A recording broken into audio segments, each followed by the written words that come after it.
বিপ্লবী তাকে বলে যে ময়দানে নেমে সংগ্রাম করতে পারে, আবার শস্ত্র অবস্থা জানতে পারে। প্রিয় বন্ধুরা, আমরা ইতিমধ্যে জানতে পেরেছি আমাদের এই সংগ্রামকে কেন্দ্র করে অনেক অনুপ্রবেশকারী ঢোকার চেষ্টা করতেছে।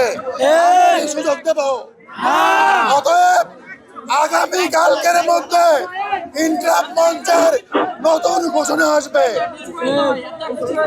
আগামী কালকের মধ্যে ইনকিলাব মঞ্চে সংবাদ সম্মেলনের মাধ্যমে নতুন বৈপ্লবিক ঘোষণা আসবে ইনশাআল্লাহ। আজকে আব্দুল্লাহ জাবেরের নির্দেশ হচ্ছে আমরা এখন সবাই যে যার বাড়িতে ফিরে যাবো ইনশাআল্লাহ।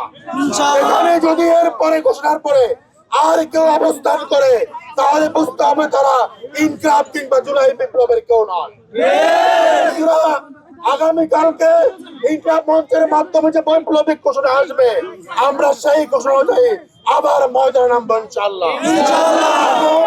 সকলে আমরা ওই যে আগের সেই স্লোগান, আমরা সবাই হাদি হব, যুগে যুগে লড়ে যাব, আমরা সবাই হাদি হব, যুগে যুগে লড়ে যাব, আমরা সবাই হাদি হব। যুগে যুগে লড়ে যাব। হাদি হওয়া এত সহজ নয়।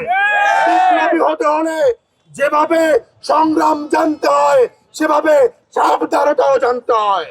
আমরা আমাদের এই আয়োজনের মধ্যে কোন অনুপ্রবেশকারী কোন ঘাটপ্রিপারা ফ্যাসিস্টকে ঢুকতে দেব না।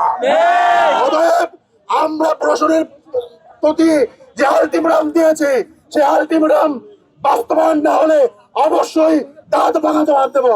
কিন্তু এখন আমরা সকলে এখান থেকে শান্তিপূর্ণভাবে বিদায় নেব। সকলকে আসসালামু আলাইকুম। এরপর থেকে যদি কেউ থাকেন তাহলে বুঝতে হবে সেই ইনকিলাবের কেউ নন। সকলকে ধন্যবাদ। আসসালামু আলাইকুম রহমতুল্লাহ।